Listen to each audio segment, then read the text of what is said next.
Welcome back to Second and Short. It is January 25th, 2023. We just got done with the NFL divisional rounds, and today we're going to be talking, of course, NFL divisional rounds, talk a little bit about, the playoffs from here, a little bit of NFL news, SEC college football season grades, and then some MLB news, and then round it out, as always, with Stake Your Claim. We've got a little bit of an interesting episode today. We're going to be moving a little bit quick.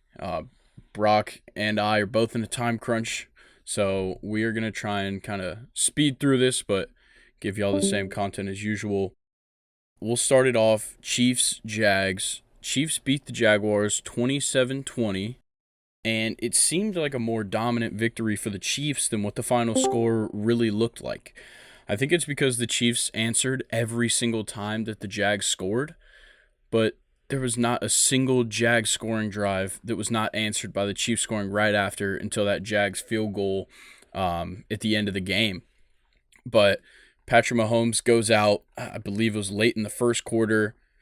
Chad Henne comes in, leads a 98-yard touchdown drive, and then Mahomes left the game, and then Mahomes comes back after after halftime and just kind of locked it up from there. But what I really got out of this game, and I don't know about you, Brock, but I think that Travis Kelce at this point is a top 3 tight end of all time. Oh, easily. I mean, he is just insanely good.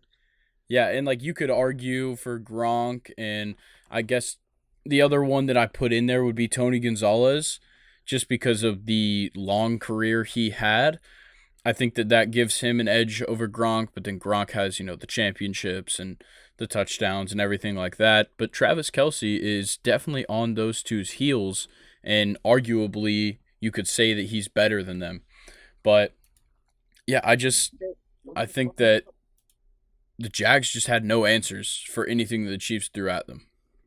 Yeah, that definitely that Jags defense is not it's not championship caliber defense, and I mean they're still a pretty young team, so you got to give them a little more time to build up, especially on their defense. I mean, offensively they look pretty good.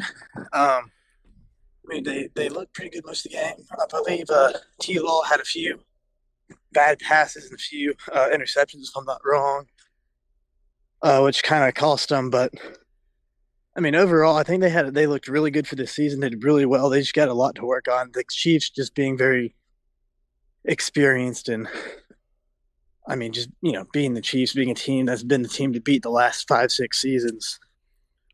Yeah. They just prevailed over the young team. Yeah, and I think we all kind of knew that the Jags were going to lose this game. They only turned the ball over twice. Trevor Lawrence threw one interception, and then Jamal Agnew had a fumble lost, but it seemed like the Chiefs were just too much for this Jags lineup. I think that, like you said, they're a super young team. They've got a lot of time to work on this stuff. But at the same time, this year was great for them. They really turned it around in a fantastic way, won the division, won the first round of the playoffs against the Chargers, and they just, they hit a brick wall in the Kansas City Chiefs. Yeah, and I think that's a common theme for a bunch of these younger teams. With that being said, I think especially with Pat Mahomes being injured, that's going to make them more beatable against this very good Bengals team they'll be facing. Yeah. All right, well, let's talk Eagles-Giants. This one happened Saturday night. The Eagles took it 38-7, and this was just simply domination. There was not a single time that the Giants matched up equally with the Eagles, and yeah, it was brutal.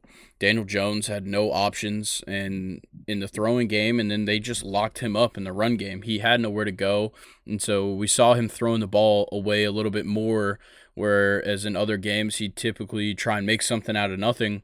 But yeah, he was absolutely locked up. Saquon couldn't get anything going, and yeah, it was tough. I mean, the biggest issue with the Giants, in my opinion, is they don't have a wide receiver one. Really, when you look at them, they didn't have anybody making those big time plays. They didn't have anybody that matched up well against anybody in the Eagles defense. And Yeah, that's really when it's the issues. Every time when they pass, these receivers, they're good, but they're not great. They're not big time receivers. So they just could not for the life of them get any separation at all, and no help to Danny Dimes either from that offensive line. Yeah, like Richie James had a good game, 7 receptions, 51 yards, but that was really it. Everybody else, other than Saquon, only got 1 reception. Like Darius Slayton and Isaiah Hodgins, who kind of led the way last week, they each got 1 reception. Slayton for 4 yards and Isaiah Hodgins for 3 yards. Like it's tough when you're playing a team that just is simply better than a lot of the teams that you played throughout the season. And the Eagles just kind of beat up on them every chance they had this whole season. And this was 100% the same way. But yeah, Saquon couldn't get it going. Daniel Jones couldn't get it going. And I think those struggles came because of the Eagles' defensive line. They were stellar the whole game. Brandon Graham had a sack. Josh Sweat had a sack and a half. Jordan Davis was slowing down the inside run. And of course, Fletcher Cox was just doing Fletcher Cox things, not letting anything happen anywhere close to him. But look, the Giants looked really bad in this game, but it's because the Eagles looked like absolute world beaters in this game. And I think it was fueled by not just the division rivalry, but this was the Eagles' debut in the playoffs for this season. Whereas, other teams, they have already played their game. They get the first round bye. Everybody's back healthy, and it just fueled them even more to play really well. But yeah, I think if they play this way next week, that 49ers game is going to be one hell of a game to watch. Yeah, I think this year, I feel as if this year it was really just set up like, okay, we know exactly who's going to be in the championship games already. Like it was Yeah, one of 5 teams in both divisions, or yeah, sorry, 4 of the 5 teams in both divisions. So we all kind of knew who it could have possibly been. And I think it just proved that. I mean, exactly who I kind of was looking at all season made it in. yeah.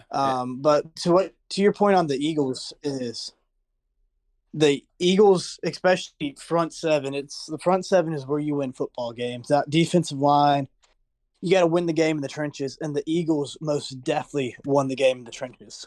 Yeah, they looked amazing, and it's going to be the key for them for the rest of this playoff run is, keeping that defensive line intact. The offensive line blocked phenomenally. Kenneth Gainwell had 112 rushing yards. Miles Sanders had 90 rushing yards. Like, if that offensive line can keep opening up gaps, which obviously is going to be a little more difficult against the 49ers next week, but if they can keep doing it, they're not going to lose to anybody. Yeah, I mean, all they got to do is give Jalen Hurts. I mean, for running, especially, they can get even 2.5 yards a carry. I think they're going to be able to win this game against the Niners because I think you just got to let Jalen Hurts do Jalen Hurts.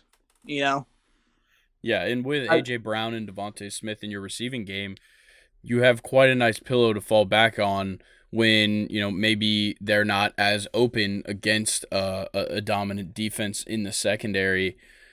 You have the running game. You have just Jalen Hurts being able to make things out of nothing that you can fall back on if A.J. Brown and Devontae Smith aren't getting the best looks.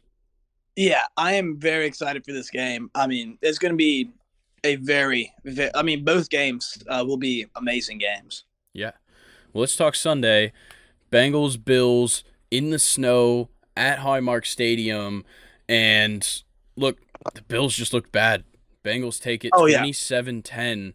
And there's an obvious thing to talk about, and it's just how bad the Bills' offensive line was. And I kind of want to get your opinion because we were talking about it during the game. What do you think went wrong with this offense for the Bills? well, I texted you during the game and I said, for the first time, the snow is what the weather is what is affecting the Bills. Their whole thing is they can play in the snow, and that's what they like playing. But since they are such a pass heavy team and they just kind of rely on Josh Allen slinging the ball, when you're in conditions like that, it is very hard to catch a football. And that is really what affected them.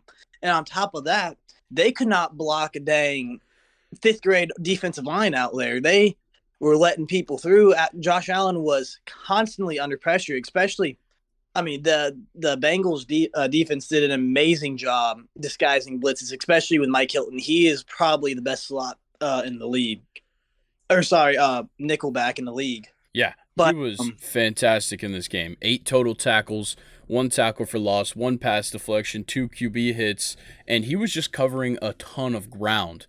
And like there was that one drive where it seemed like he did everything. He was pressuring the quarterback and then like coming from the middle of the field after dropping back in coverage and getting a tackle for loss on a dump throw to the running back. Like he was everywhere on that drive, and that was definitely a huge factor in this win.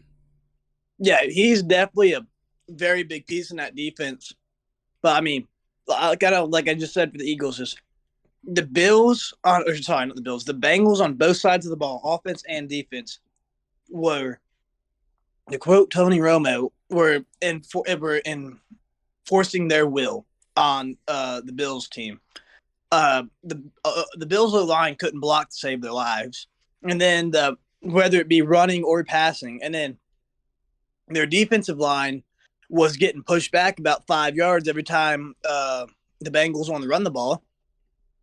Yeah, it was brutal, and like the line couldn't block, and Josh Allen had no time to throw, and Ken Dorsey is still calling deep passes. Like, what is the point? You're putting all your receivers upfield, and he has no time to throw, so he's just gonna keep throwing into bad spots over and over and over again, and it just killed them. Because look, you do that, and yeah, you can make these big plays, but the second you make that big play, you can't keep moving down the field. You have to slow down, get everybody up there, regroup, figure something out. And the problem was they couldn't make the big plays, but when they did, they couldn't run quickly.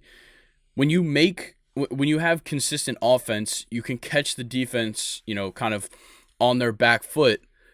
But when your offense comes, every couple plays and everything else just is useless, then the defense has all the time in the world to figure out what's coming next. I mean, they did not adjust their scheme on offense at all. Like you said, you pointed out a great exactly what they were doing is they were just basically looking at that big play the entire game, and it wasn't there because of the weather. And not only the weather, but the Bengals had great coverage most of the game.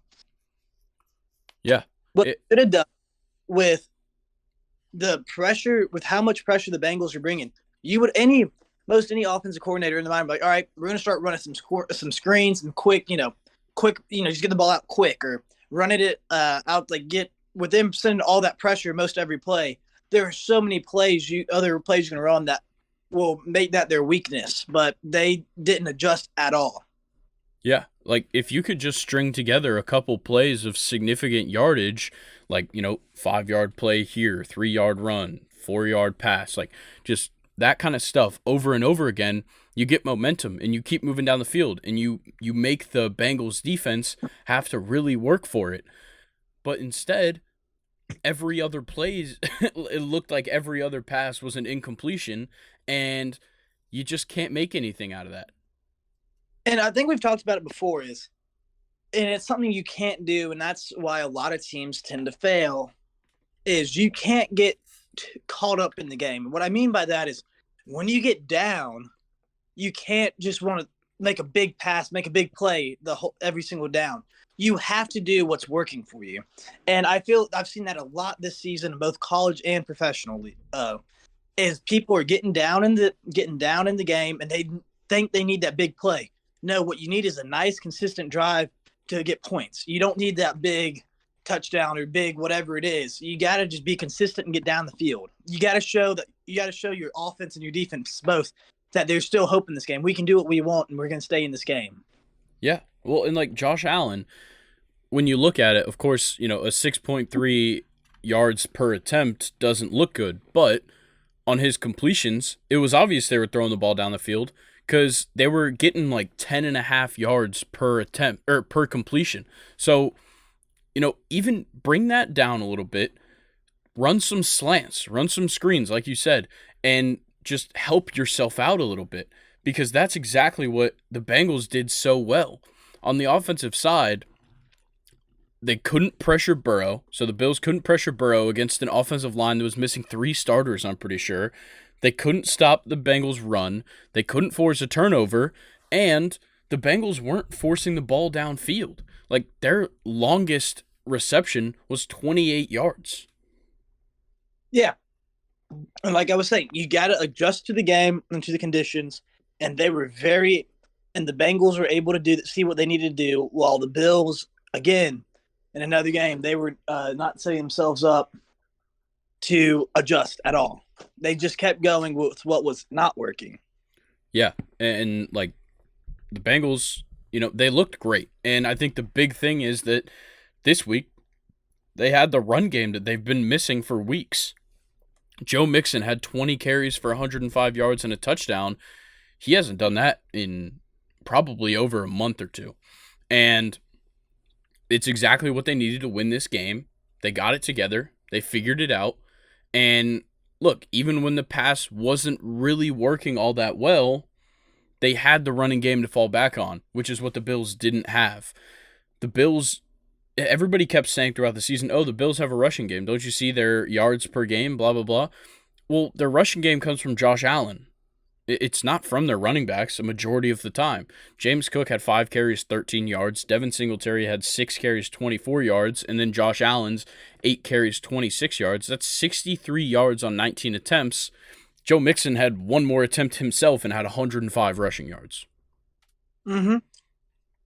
It's just crazy. Yeah, they really need to step up that offensive line, because we say it all the time. Running the football is what creates success for a football team. That should be every football team's bread and butter. The most successful teams can run the ball successfully. And when you can't run the ball, you're not going to win a football game. Yeah. And before we get away from this one, as a citizen or resident of the Metro Atlanta area, I thank the Bengals for not adding to the traffic that we already have to deal with this weekend. Everybody go get your refunds, as Joe Burrow said.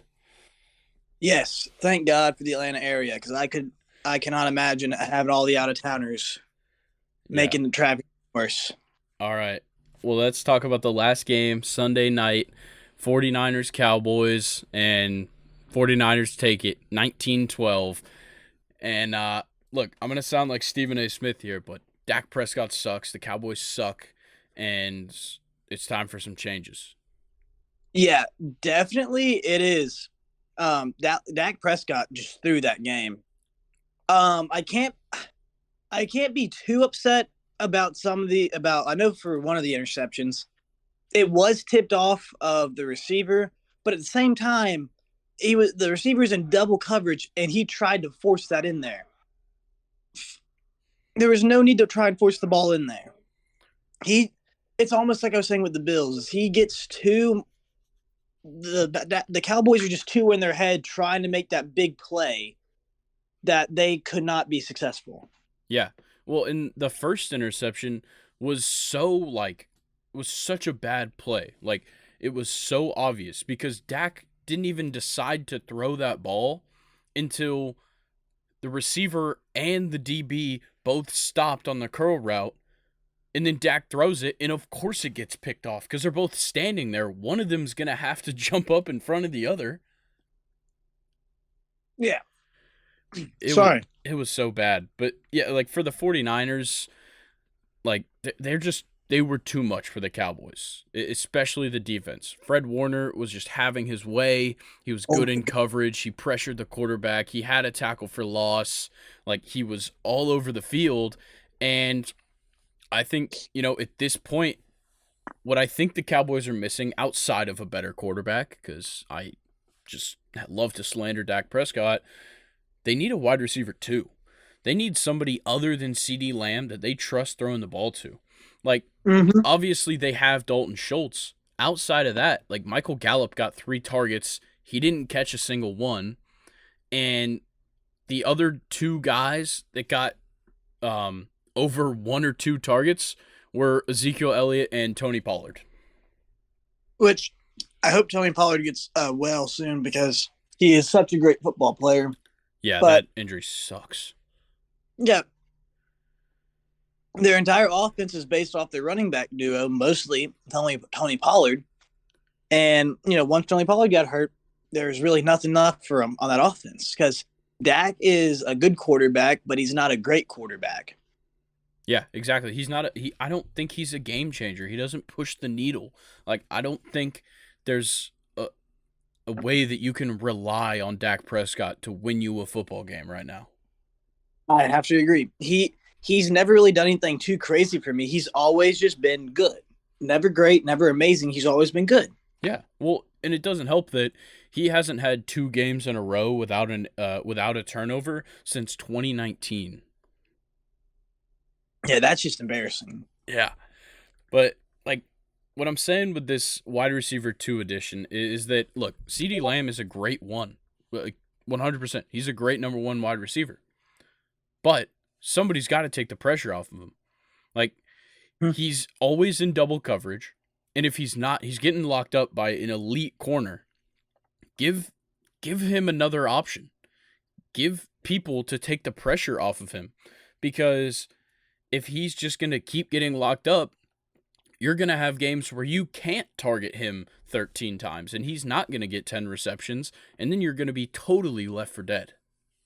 Yeah, I talk about this. This is my favorite team I like to use when it comes to the receivers. It's the Falcons back when they were good. When it was Julio Jones, and always had 2 men on Julio Jones, which then they had a great wide receiver twos. Like for a while, it was Mohamed Sanu, and then it became Calvin Ridley. Like they since they had to worry about Julio Jones so much, it left these 2 guys open the whole, all the time. So they were great wide receiver twos, and that's a great example of it. And obviously, Dallas does not have that. Yeah. And I just want to bring this one up before we're kind of done with this. That catch by Kittle was so sick, where like he just barely stopped it with his hand, like reaching all the way out, kind of pulls it back in, hits it off his helmet, catches it, sticks it to the left so that the defender can't knock it out. Like that is some elite tight end stuff out of George Kittle, and it definitely helped his 5 receptions, 95 yards. He had a phenomenal game. Yeah. He's really good. And to speak on that 49ers offense is what I said before. Brock Purdy does not have to be perfect. He just has to have a good game, and they will win a football game. Yeah, look, Brock Purdy limits the turnovers, and that's the biggest key for this 49ers team. He was 19 for 29, 214, no touchdowns. That's nothing grand, but 0 interceptions. He only got sacked twice. Like, he's helping himself out by not having like the ball in his hands. Yep. I've said it before. This Niners team is set up to where you are not required to have, a Hall of Fame quarterback at the helm. All you need is a quarterback who can play good and not throw interceptions. Yeah, and that's exactly what they have with Brock Purdy. Anything else you want to talk about with any of the games that happened this weekend? Not really, but I just want to say that those linebackers for the 49ers are insane. Yeah, it's insane how they went from what was that duo they had? I know they had Navarro Bowman and Patrick Willis. Yeah, and Patrick Willis, and then now they have Dre Greenlaw and Fred Warner. Like the linebacker group, whoever the linebackers coach is in San Fran is a lucky man. Back to back future Hall of Famers. Like, yeah, it's ridiculous. And just to add, you have Nick Bosa, and you have Charvarius Ward, and Jimmy Ward, and Talanoa Hufanga, who's been amazing this season, and Eric Armstead, who's just been a solid defensive tackle his whole career. There's no telling, the limit with this 49ers defense, but I will say they've got to get it done soon, because a lot of these guys are going to have to get paid, and a lot of them are in the early stages of their career. So it's going to take some effort for the 49ers to keep this defense this good, and I got a feeling they'll probably lose a couple of them in the next couple of years. Yeah, I feel like they'll lose a couple of them, but obviously they know how to recruit a defense. So I think they'll be able to keep getting those younger stars in. Yeah, I agree. But let's talk just a little bit to update everybody. I know we just ran through the final scores, but the AFC Championship and NFC Championship are set. AFC, Bengals, Chiefs at Arrowhead Stadium. And then for the NFC, 49ers, Eagles at Lincoln Financial. And these two matchups are going to be amazing. Oh yeah, these are going to be two amazing games, and I really think to touch on the Eagles game, the Eagles Niners, is I think the biggest thing here is home field advantage, and I think that's what's going to put it in Philadelphia's favor. I don't know, man. I'm riding with my prediction from like our second episode, which was Bengals 49ers in the Super Bowl. I mean, that's a good one, but dude, I'm running with the Bengals for the AFC, of course, but dude, I don't know.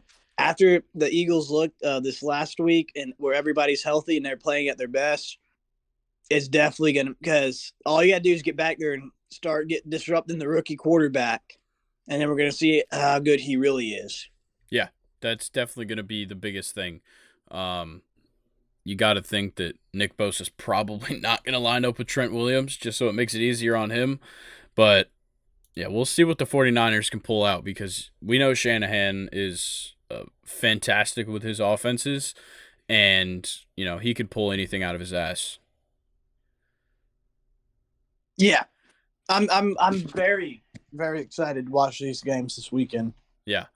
Well, let's run through a little bit of news. So, Patrick Mahomes suffered a high ankle sprain in the win versus the Jags. They were talking about a little bit how when you get one of those injuries, the day of, it's like, okay, yeah, I can play on this. And that's exactly what Mahomes did. Went out, sat out like a quarter, got x-rayed, it wasn't broken, goes back out on the field, plays the second half, and played all right. But that's something that the day after, when you wake up, it is going to be real hard to walk. And I have a feeling that's what Patrick Mahomes is going through right now. Yeah, I think I think the biggest question mark for this upcoming game is how is Patrick Mahomes?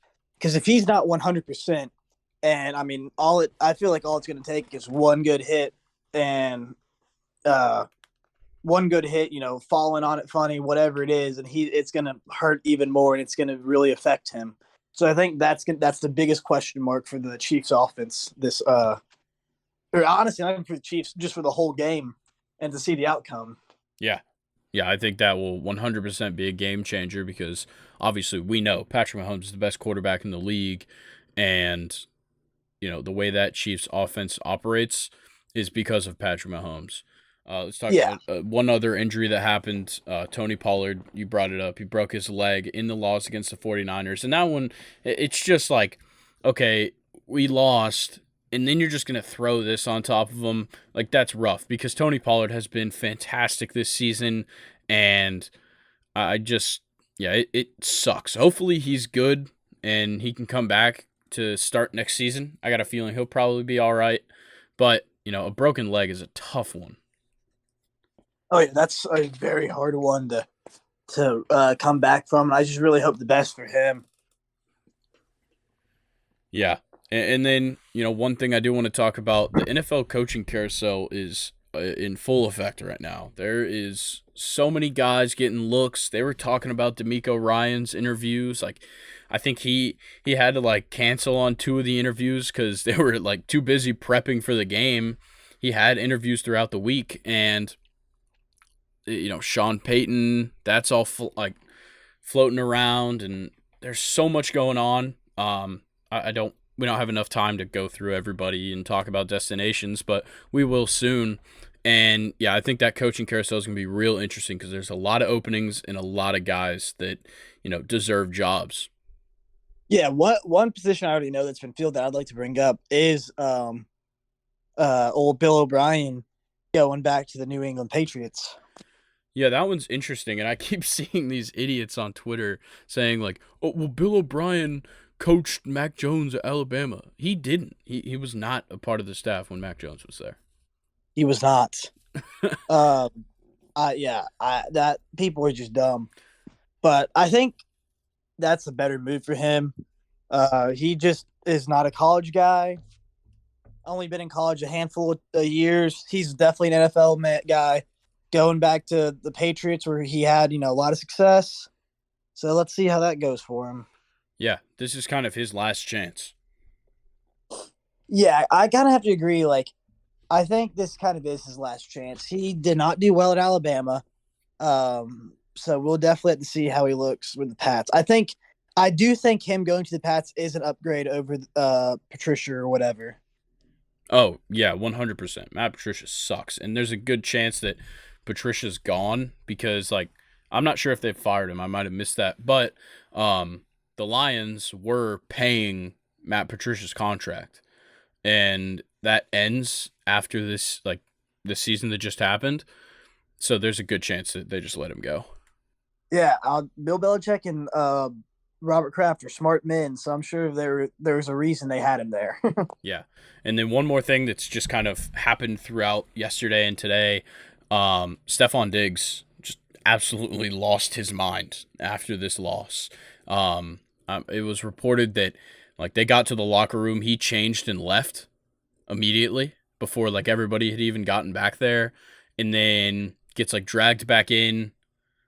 Coaches talk to the team, and then immediately storms out again, and like people were losing their mind at him, and then he just goes on Twitter and just tries to, I don't know, defend himself, but he made himself just look worse by doing this. Like, so it starts with, want me to be okay with losing?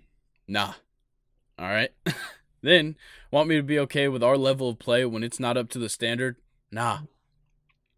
All right. And then, it's easy to criticize my reaction more than the result. And look, I get it. Stephon Diggs should not be happy with this performance because he knows exactly. I'm pretty sure he saw exactly what we all saw, which is that they shouldn't have been forcing the ball downfield. And I'm sure he's mad at Ken Dorsey. He's probably mad at Josh Allen, probably more at Ken Dorsey because, he's the guy telling Stephon Diggs where to run. But Stephon, he acknowledges that he is an amazing receiver. He's not just a deep threat. He can do it all over the field, and they just weren't giving him that option, and he's getting screwed over because of it. Yeah, and I don't want to say too much on him being the bad part of him because I do understand the reaction, but at the same time, you have to remember you're a teammate, especially him. He's a leader on that team, and that reaction I don't think is good for his team. Yeah, and then I like, understand. oh, go Sorry, ahead. but I was just gonna say I understand the frustration, but when you are a leader, when you are arguably a top wide receiver in the league, and everyone basically looks up to you, you cannot. That's not a good reaction, and that's not good for your team. That's not good for anybody. It's just going to create controversy amongst the teammates. Yeah, it was just bad, and um, people were saying so much about this performance, but look, Stephon Diggs is right. He should like nobody should be scrutinizing or criticizing him for not being okay with how they played. They played like shit. But at the same time, don't do it in such a public way. Yeah, of course people were going to find out about the locker room stuff. But don't go on Twitter and start trying to defend yourself. Look, you know what you did was obviously, an act of heavy emotion, but it just makes you look like a bad teammate, which is coming off of so much proof that he's not. He, has looked like a leader on this team all year and like throughout the whole DeMar Hamlin stuff. Like we saw Stephon Diggs talking to his entire team and like really rallying them, and it's what brought them to this point. And now it seems like, just kind of purely out of rage, he's trying to like mess it all up. Yeah, and again, I understand the frustration, but I mean, also you're an adult male, like you're an adult man, like you're not you don't have the excuse of he's a college student, you're a 20-something-year-old man, like you should know how to handle your emotions, especially again when you are the leader of the team. Yeah. But let's move on from this and just to let everybody know, we're not going to talk about this whole Damar Hamlin conspiracy theory bullshit. I think it's ridiculously disrespectful. So we're not even going to get into it. But just wanted to put that out there. Let's talk SEC football, our season grades for every team. So we'll start in the West. Alabama, what grade you give them, Brock? I think I'd give him a probably about a B plus across the board.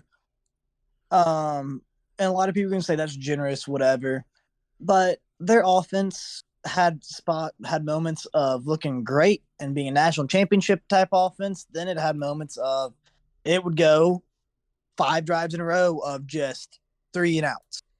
And I think that comes from the play caller, and I think that will be fixed this upcoming season.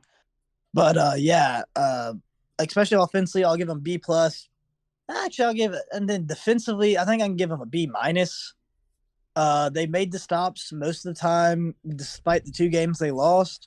They made the stops and they needed them, but their defense as a whole just looked very. They weren't disciplined. They had a lot of pass interference calls, offsides, a lot of discipline issues on their defensive side, and that really affected them. Yeah. And then, like, so what I gave them a B minus overall. And it's mainly just because going into this season, the expectation, which going into every season, the expectation is that Alabama is going to win the national championship. But this season, everybody was like, oh, they have the best team ever. They have Will Anderson. They have Bryce Young, the Heisman winner, and all these other guys. And they had gotten Jermaine Burton in the transfer portal.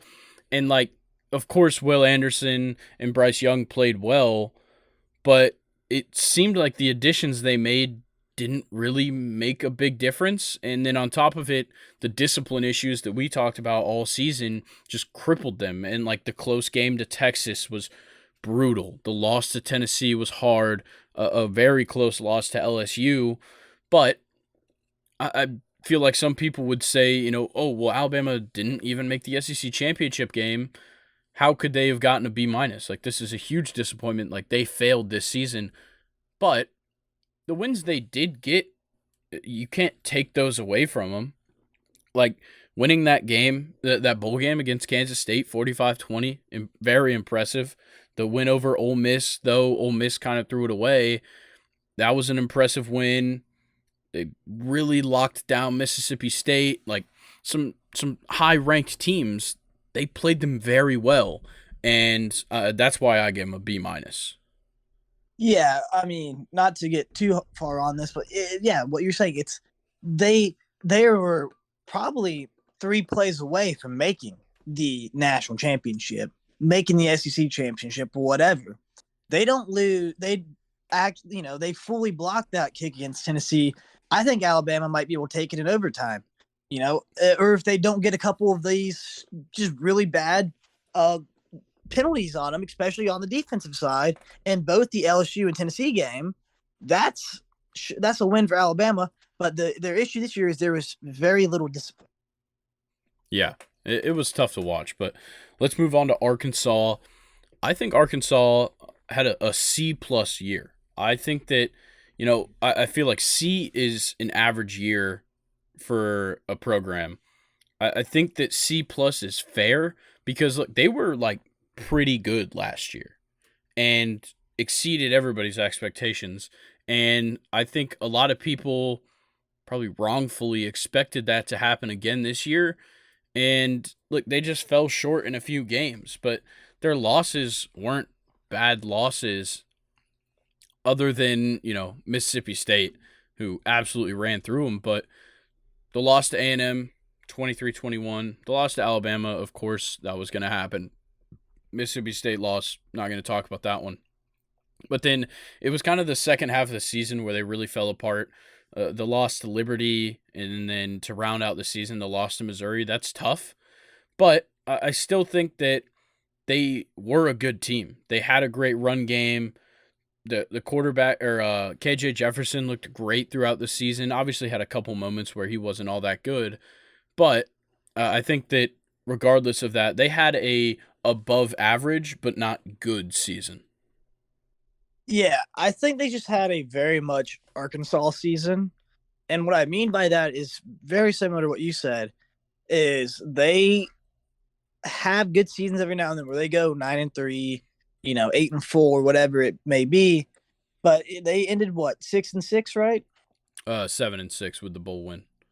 So 7-6. I mean, that is what most people tend to think of when they think of Arkansas. And I understand, there's a lot more expectations on them, especially from that season they had last year. And they did return a fair amount of their players from last year. And, you expected a lot more from them. But for it to be Arkansas, where they can't get the recruits like Alabama, Georgia, A&M, or Texas A&M, uh, you know, they had a pretty good season. So I think I'm going to give them a C plus. All right. Well, let's talk Auburn now. I think this was the first really bad team in this list. I gave Auburn a D minus. Yeah, that's a fair ranking. I'm going to give them a D because they fired their head coach halfway through the season. The interim head coach came in. They had players. They had good. They had a pretty decent team. There was the biggest issue with them was not the team itself. It was the personal issues that the Auburn, uh, uh, oh crap, what are they called? The people that fund the team, the boosters. Boosters. Yeah, it's the issue they created with the head coach that made their season even worse than what it really was. Yeah. I think that, the glaring problem here with Auburn, and like, yeah, everybody knew that Brian Harsin was a bad coach. Even coming into the season, nobody thought he was going to last like the first 5 weeks.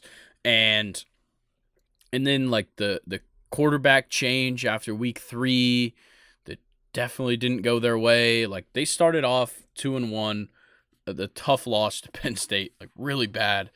And then like I'd probably say their most impressive win this season was probably against Texas A&M, 13-10.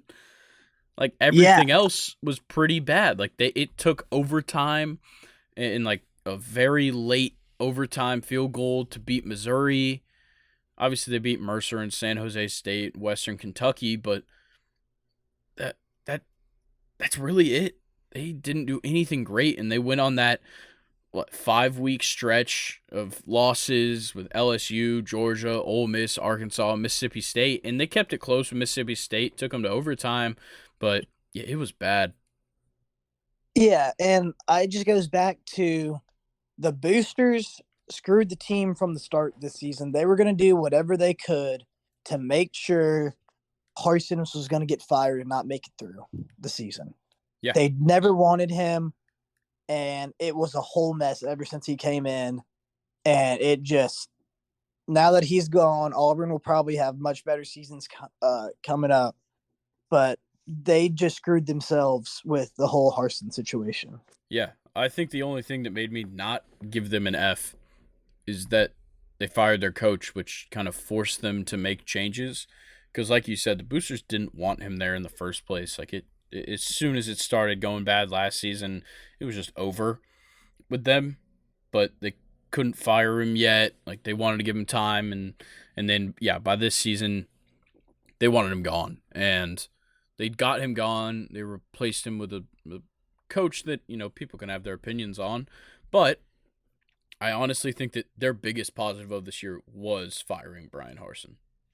I find it so funny that they fired Gus Malzahn to 3 years later hire Gus Malzahn again.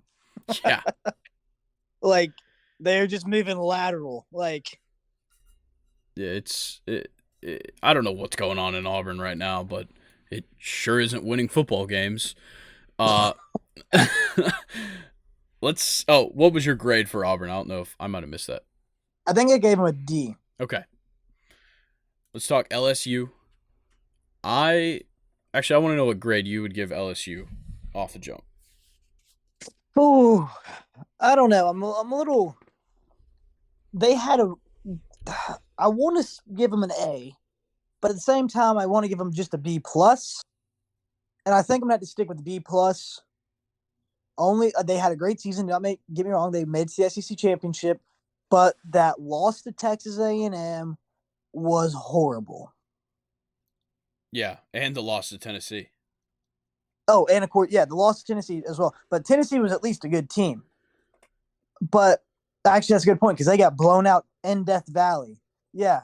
So those two losses is exactly what's preventing me from giving them an A because Tennessee won by what, like 40 points? Yeah, it was 40-13, so Yeah. 27 points. Tennessee beat the ever living crap out of them. And then A&M basically had their way with them.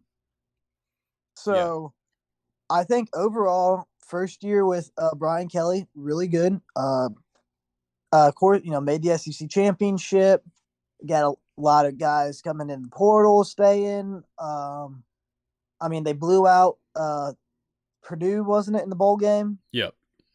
So I mean, they have a lot of pluses here, but man, they just. I mean, of course, it's the first year with the new head coach, so it's going to be a little different. But yeah, I think it's going to be B plus overall. Defensively, they look good. Offensively, they look good. I don't think that quarterback they have is the full answer. He's a good quarterback, but I don't think he's the guy Brian Kelly really wants there. But we'll see. Yeah, I gave LSU an A minus only because I didn't have very high expectations for this team coming into the season. I didn't think that Jaden Daniels was all that good of a pickup, which he kind of proved me wrong. And seeing them lose to Florida State in Week 1, obviously made me happy, but it made me not think that LSU was really that good. And then they went on they won a couple of good games. They beat Mississippi State. That was a solid win. The win over Florida, Ole Miss, obviously the Alabama win, and then that bowl game to kind of clean up what had just happened the last 2 weeks. Um, yeah, I think that they exceeded expectations and like they made the SEC championship. That's like the hardest thing to do, and they did it. And that's kind of why I gave them an A minus because they were successful compared to what people thought was going to happen. Yeah, they definitely exceeded my expectations for this season. But I will have to say, just I think I'm still gonna stay at the B plus because they could have done much better. I think. Yeah, for sure. Let's talk Ole Miss. Don't want to spend too much time here because I know you have plenty of things you could say about Ole Miss. I'll go ahead and give my grade. I gave him a B, just a B. Yeah, I think that's a fair grade, and I'm gonna be dancing around some needles here, but I think the defense brought them down this season. They had a lot of very good players, but I think the scheme was not a good fit for this team. And the scheme is what screwed over the Ole Miss defense at the end of the day, and why they couldn't stop the run, and why they had a lot of the issues they had. And then with that, offensively, there were some spots where they looked amazing, and then there are also times where they just looked terrible, where they couldn't do anything more than just three and out. And once they start driving and they look good, they could complete a drive. But their biggest issue was either going 0-3 or going three and out, or having not being able to complete the drive. Yeah, And so I think a B is a fair grade. 8-5 is not bad, but it should have been a better season with all the talent that was there. yeah, and they obviously got off to a fantastic start, 7-0, and you beat Kentucky. It was really the only big win when you look at it, from now. But that win over Kentucky was big because somehow Kentucky was number 7, which is crazy. But um, the loss to LSU was tough, and then the win over A&M was all right. The loss to Alabama again, a tough, close loss, and then losing to Arkansas, and then losing the Egg Bowl, and losing the bowl game. It really just spiraled out of control there at the end. Yeah, and I'm going to kind of repeat what I said. I think the biggest issue they had this year stemmed from defense. The defense could get some stops, but the vast majority of the time, I blame it on the scheme, and the scheme will be much better next year. It just did not provide a good defense for an SEC schedule. Yeah. So I think if Ole Miss ran a better scheme, a 4-2, a 3-4 with a walk up end, something like that, that would have worked much better, especially against in that Alabama game, and Mississippi State as well. But um, but overall, of course, Quinshon Judkins, All American, already preseason or way too early preseason All American, the best returning running back in the SEC. Jackson Dart, he's going to be. I think that's going to be a very. This is something we can talk about another day, but I think Jackson Dart did very good for him to be his first full year starting. Yeah, I think that there's obviously some things to work on, like you said, but yes, there was promising moments that looked good for the future of this team. Let's go ahead and get into Mississippi State. I give Mississippi State a B plus. I think that at 9-4, they overplayed our expectations. A pretty sizable win against A&M, though they lost to LSU. The loss to Kentucky was pretty tough, as well as the Alabama one.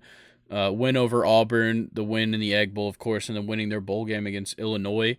Like, they didn't have all that. Like, they didn't beat a lot of teams that they weren't supposed to. But at the same time, they played pretty well. Like, Will Rogers was very good throughout the year. Obviously he threw picks because, they throw the ball a lot.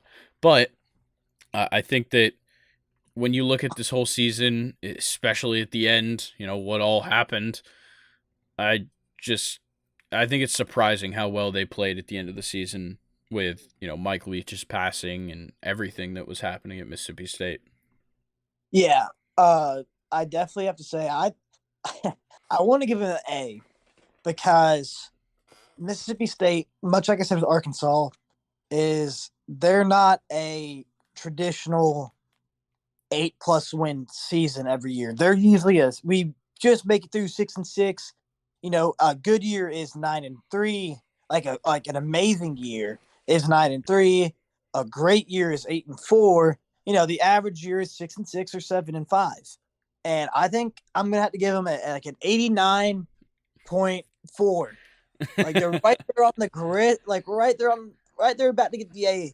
But I think I'm gonna stay with the B plus like you, because they had some great wins. But they did not, besides the Ole Miss game, they didn't really beat anybody they were supposed to lose to. They didn't, have any big shocking wins against the really good teams like Alabama, and I believe they played Georgia as well, didn't they? Yeah, they did. Yeah, against those teams, they did not really do too much. So I think B plus is good for them, but I think I don't think their future looks as bright. But that's something again we can get into another day. Yeah, and then the easiest answer, I feel, of this entire thing is Texas A&M. I think we probably both have the same grade, and it's F. Oh yeah, like F, like it is easily the worst season.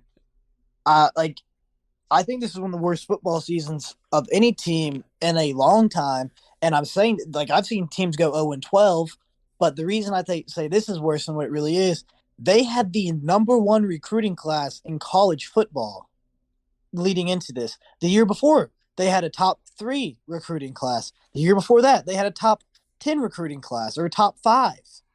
And they went 5-7. Yeah, it was bad, man. Like, the only bright spot in this entire season was the win over LSU at the very end, and then Devin Achane being a great running back. Yeah, there are very few positives I can really take out if I'm a Texas A&M fan, because the vast majority of the players from the last 3 classes have entered the transfer portal of the last 2 years, especially this off season. They are leaving. They don't have a quarterback again. They just everything that could go wrong is going wrong for them. And I we all know my opinion on him. I believe it's because of coaching. Yeah.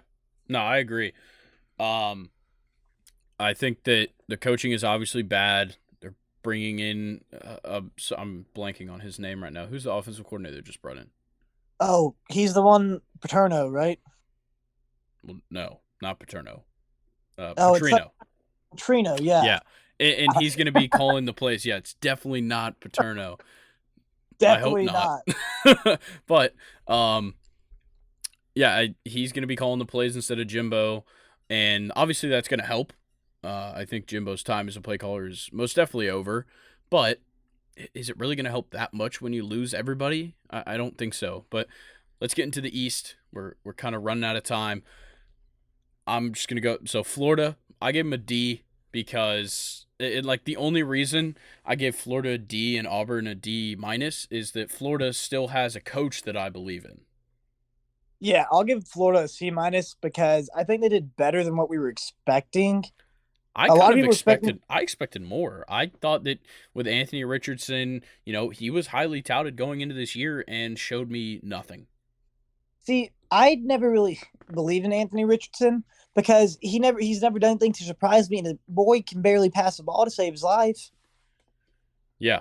Yeah, I don't know what's going on. I mean, besides that Utah game, Florida just had a pretty crappy season. Yeah. All right, let's get into Georgia. You got to give them the A plus. Oh, A 15 and plus 0. plus.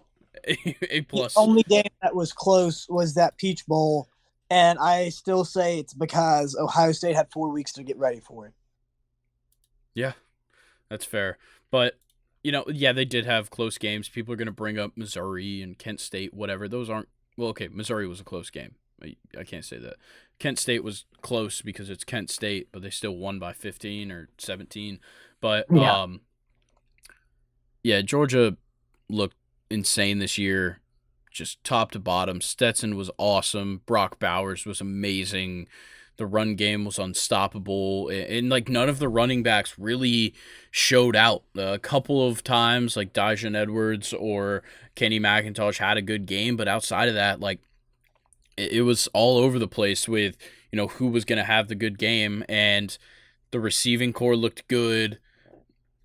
There was no stopping this Georgia team, especially from the defensive side.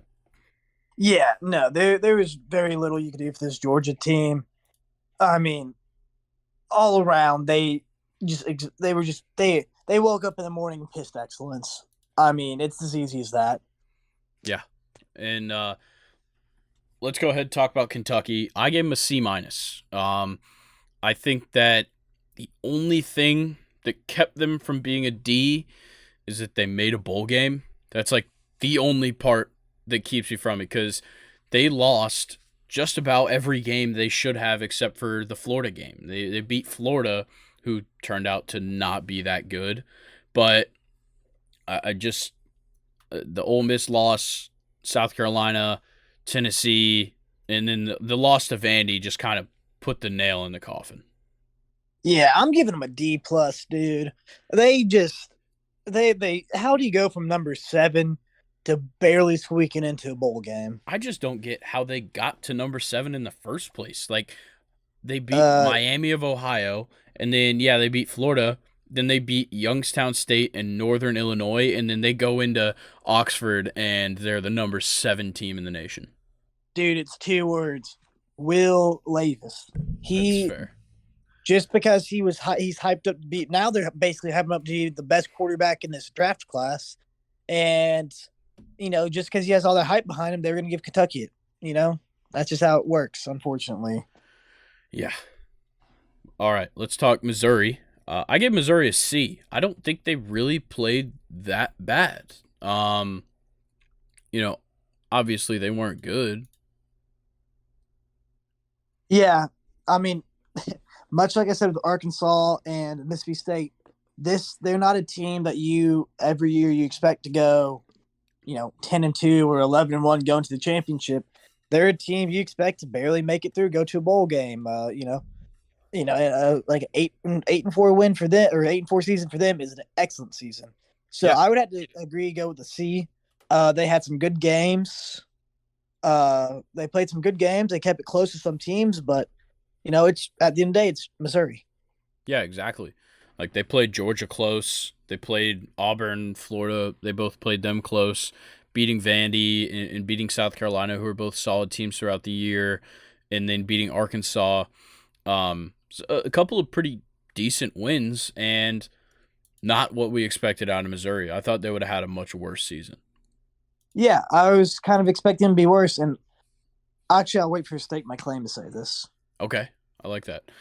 All right, let's get into South Carolina. I gave them a B minus. What about you? I'm even a B plus because they exceeded expectations, and they are very content where they are right now.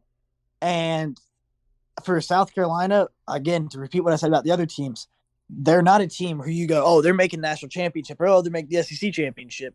They're a team who they went 8-4, 8-5 if you include the bowl game. That is a great season for them. That is, this is a season they will remember.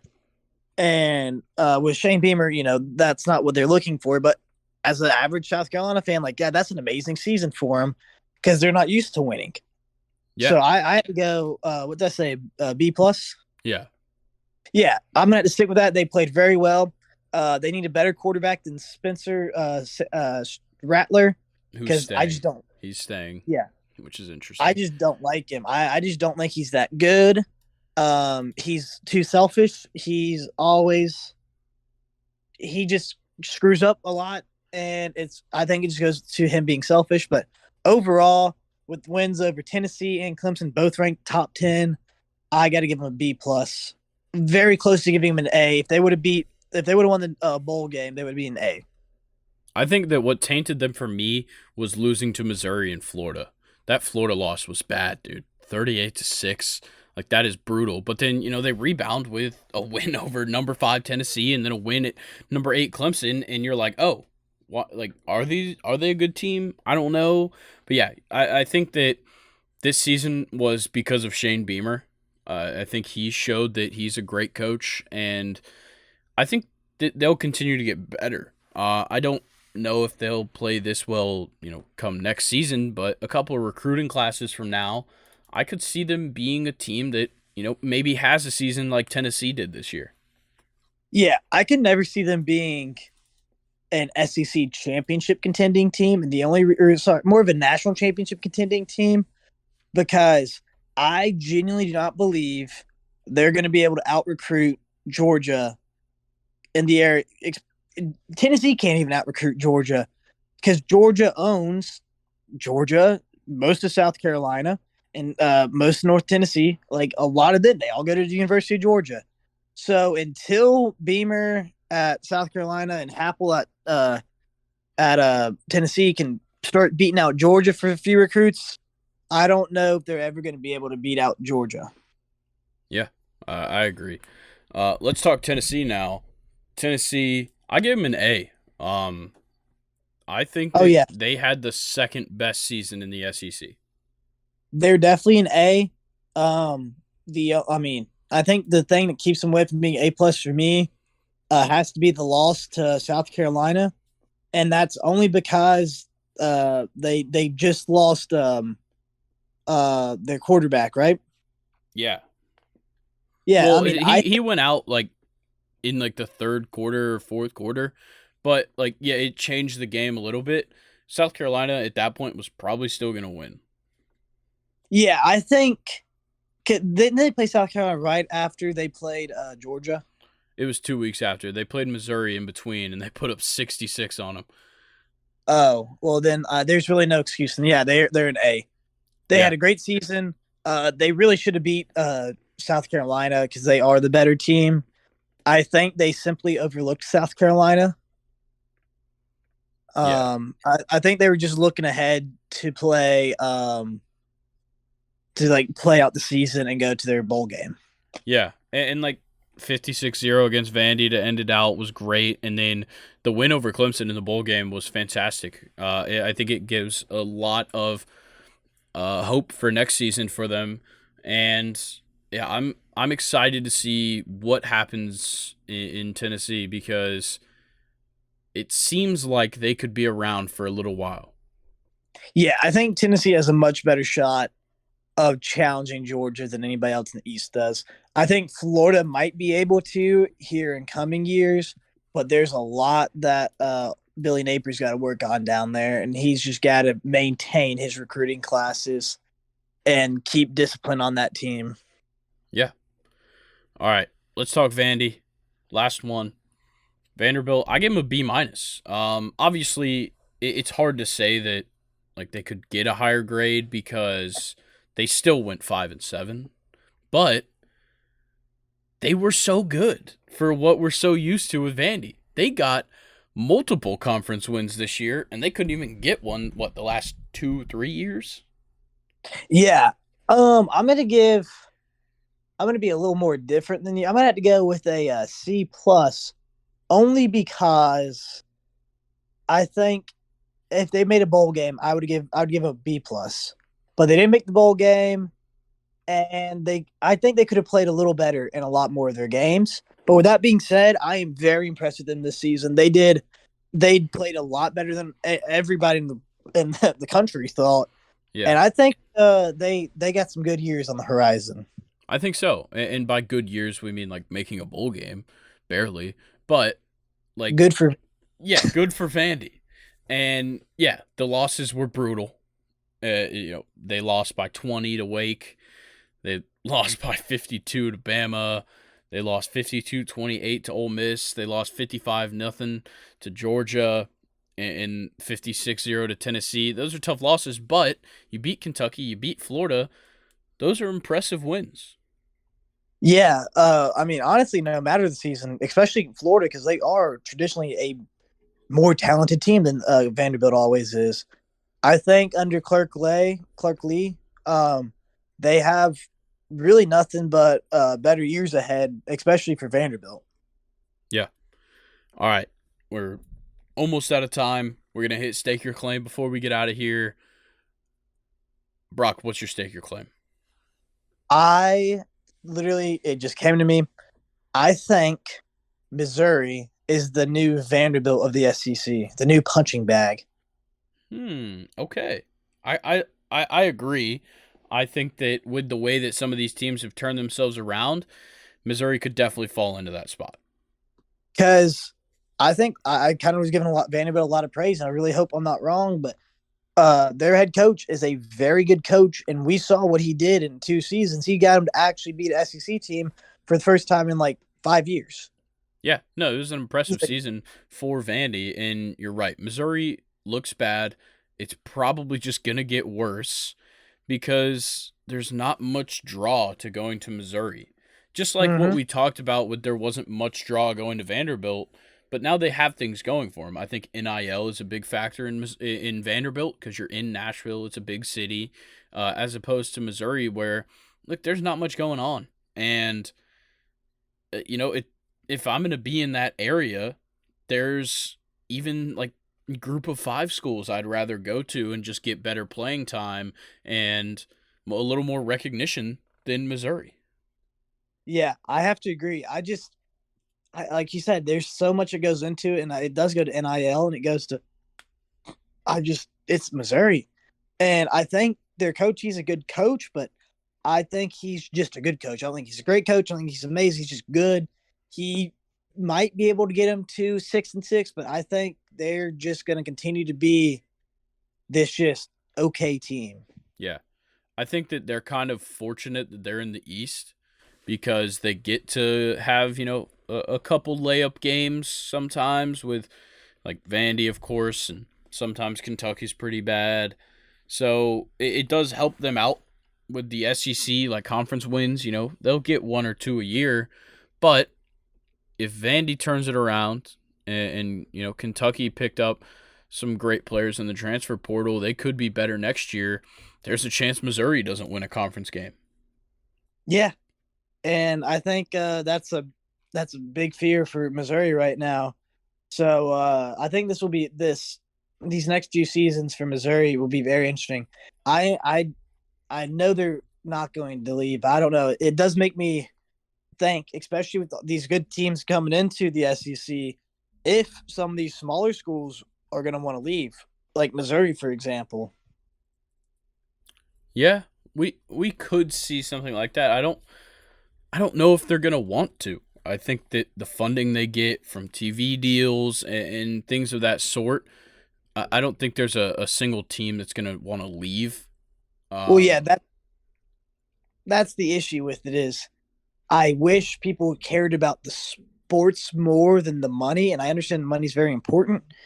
But I think, if you cared about really, if people cared about their sports, Oklahoma and Texas would not be coming in because they would still be able to make the playoffs every year, just winning their little Big Ten or their little Big 12. And like, I think the same with Missouri. If Missouri was smart, they never joined the SEC, but it's that once you come to the SEC, you get quadruple what you were making in whatever your other conference was. yeah, it's just the funding, and that's what brings teams to the SEC, and so it's gonna continue to change the scape of college football. But just so we have enough time, I'm gonna go ahead and give you mine. I think that this season, and I know we didn't talk about any of the MLB news that kind of pertains to mine, but I think the Braves are going to win 103 games this year. I hope they do. We haven't eclipsed 100 wins in years. We eclipsed it this year. We did? Yep. No, I no, like believe in we won regular. 101.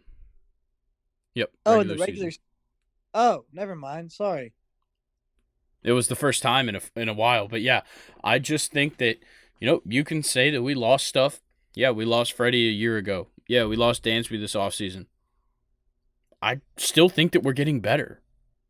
Yeah, I think the Braves are getting better, and that's because they have young talent. They have a lot of younger guys, and I think that's what you got to do. Is people were like, oh, the Braves have completely depleted their farm league.